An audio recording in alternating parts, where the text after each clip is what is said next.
Good evening.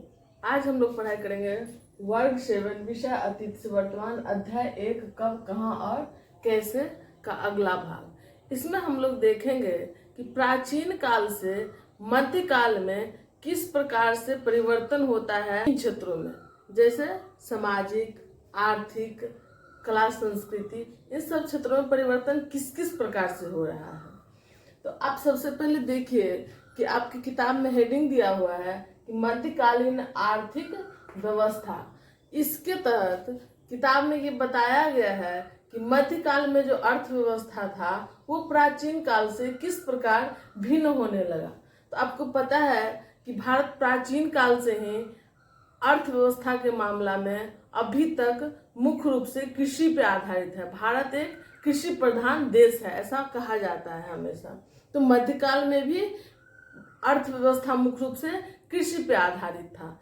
कि सबसे पहले जब हम लोग प्राचीन काल के इतिहास को पढ़ते हैं तो उस समय देखते हैं कृषि में मुख्य रूप से कुदाल का, फावड़ा का प्रयोग होता था खेत को कोड़ने के लिए, कुड़ाई करने के लिए। आगे चल करके आप देखेंगे कि प्राचीन काल में ही हल का प्रयोग होने लगता है और यही हल का प्रयोग इस मध्यकाल में आते आते व्यापक रूप में होने लगता है। खेती के लिए मुख्य रूप से हल, बैल और हल का प्रयोग किया जाने लगता है। तो कोड़ाई में परिवर्तन हुआ कि अब विशेष रूप से इसमें कोड़ाई के लिए हल का ही प्रयोग होने लगता है।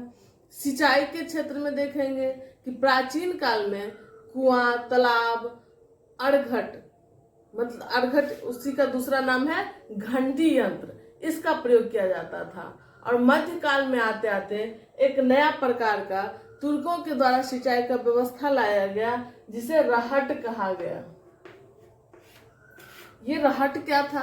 रहट इस प्रकार का यंत्र था कि कुआं में एक गोल चक्का लगाया जाता था, उस गोल चक्का में जंजीर लगाया जाता था और जंजीर में कुछ दूरी पे हर एक पॉइंट पे वहां पे बाल्टी लगाया जाता था और उस गोल चक्का को पशु के द्वारा गोल गोल घुमाया जाता था। कुआं के चारों तरफ पशु गोल गोल घूमता था और इस प्रकार का सेटिंग होता था कि उसके पशु के गोल घूमने से वो चक्का भी गोल गोल घूमता था और उस पे जो जंजीर लगा होता था उस जंजीर में बाल्टी लगा होता था और बाल्टी क्या कहता था, तो इस प्रकार से सेटिंग होता था कि नीचे जैसी बाल्टी जाएगी तो कुआं से वो पानी लेगा और पानी लेकर के ऊपर आना है और ऊपर जैसे फिर नीचे गिरेगा तो ऊपर आकर के उसमें से पानी इस प्रकार से गिरना है।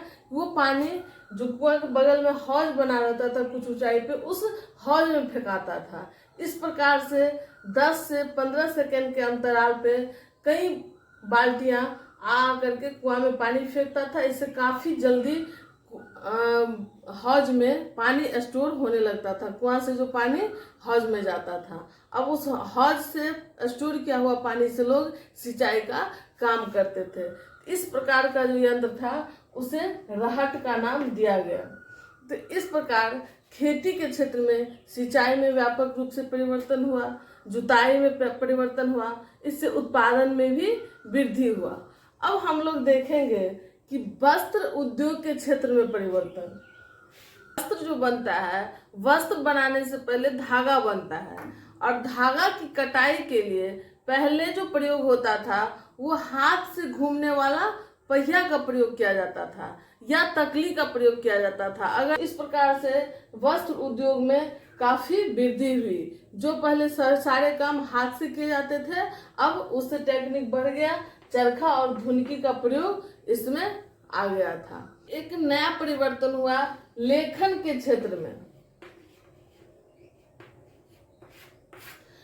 हुआ ये कि प्राचीन काल में जब हम लोग कुछ लिखते थे तो वो तार पत्र पे लिखते थे, जिसे आप जानते हैं कि पांडुलिपि के नाम से जाना जाता है। अब यहाँ एक बात और जानना जरूरी है कि पांडुलिपि क्या होता है।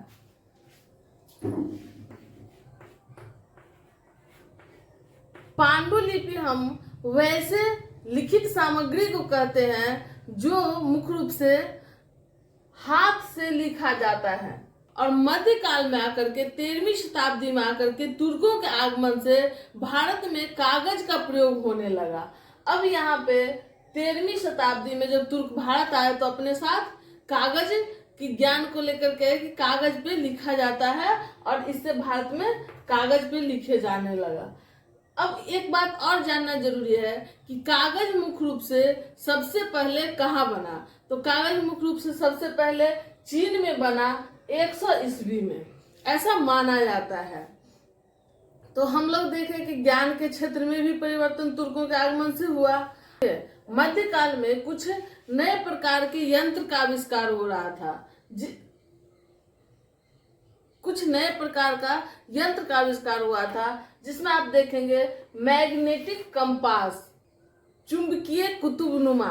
इसके माध्यम से समुद्र में जाना आसान हो गया, क्योंकि बीच समुद्र में भी जाकर के लोग अपनी दिशा का जानकारी इस चुंबकीय कुतुबनामा, जिसे इंग्लिश में मैग्नेटिक कंपास कहते हैं, हिंदी में इसे चुंबकीय कुतुबनामा के नाम से जाना जाता है, का प्रयोग से समुद्र में लोग बीच समुद्र में भी अपनी दिशा को पता कर सकता था कि हमको उत्तर दिशा की तरफ जाना है या दक्षिण दिशा की तरफ या पूरब या पश्चिम जाना है।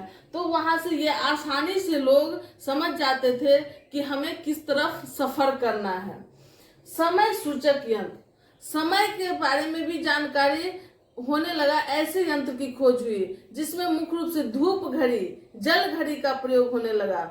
तो धूप के माध्यम से भी लोग देख लेते थे कि अभी कितना समय हुआ है, अभी मेरे पास कितना और दिन है। इसी प्रकार से कुछ जल घड़ी भी काम करता था कि उससे पता चलता था अभी कितना समय हुआ है। आगे हम लोग देखेंगे युद्ध के क्षेत्र में परिवर्तन। युद्ध अक्सर उस समय लड़ा जाता था, साम्राज्य विस्तार के लिए लड़ा जाता था। तो उस युद्ध में भी जीतना आवश्यक था, तो टेक्निक में परिवर्तन होता तब युद्ध जीता जाता। इस टेक्निक में परिवर्तन के लिए अब देखेंगे कि तुर्कों के द्वारा लाया गया भारत में जो रकाब, जिसे रकाब के नाम से हम लोग जानते थे। ये रकाब क्या था? तो घोड़ा का प्रयोग युद्ध में अक्सर होता था और भारत में बहुत पहले बहुत प्राचीन काल से घोड़ा का प्रयोग होता था। लेकिन तुर्क जब आए तो उस घोड़ा पे बैठने वालों के लिए एक लोहा का सामग्री था जिसे रकाब के नाम से जाना जाता था, उसका प्रयोग प्रचलन बढ़ाया गया।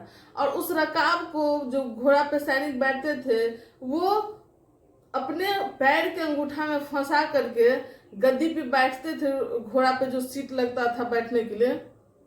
इससे घोड़ा की गति कितना भी तीव्र हो, सैनिकों का उस पे से गिर करके हताहत होने की चांस बहुत कम हो जाती थी इस रकाब के प्रयोग से। तो इससे सैनिकों की सुरक्षा बढ़ जाती है। घोड़े की नाल, घोड़ा का जो भारत में प्रयोग होता था उसमें नाल का, उसके पैर में जो था उसमें नाल लगाया जाता था लोहा का, जिससे क्या होता था गीली मिट्टी पे भी घोड़ा आसानी से चल सकता था। वो बहुत कम उस पर फिसलन होता था उसका, या फिर कंकरीले एरिया में, पथरीली एरिया में घोड़ा को चलने में भी आसानी होता था, क्योंकि वहां पे कंकड़ पत्थर उसके खूर में, पैर में चुभता नहीं था। इस प्रकार से घोड़े की नाल और रकाब से युद्ध में परिवर्तन हुआ और सैनिकों की सुरक्षा बढ़ी, घोड़ा की सुरक्षा बढ़ी, घोड़ा की गति बढ़ी। तो इस प्रकार से युद्ध में भी काफी परिवर्तन हुआ। आगे चल करके जो इसका अगला भाग है उसको हम लोग अगले वीडियो में देखेंगे। इसी के साथ यह वीडियो समाप्त होता है। धन्यवाद।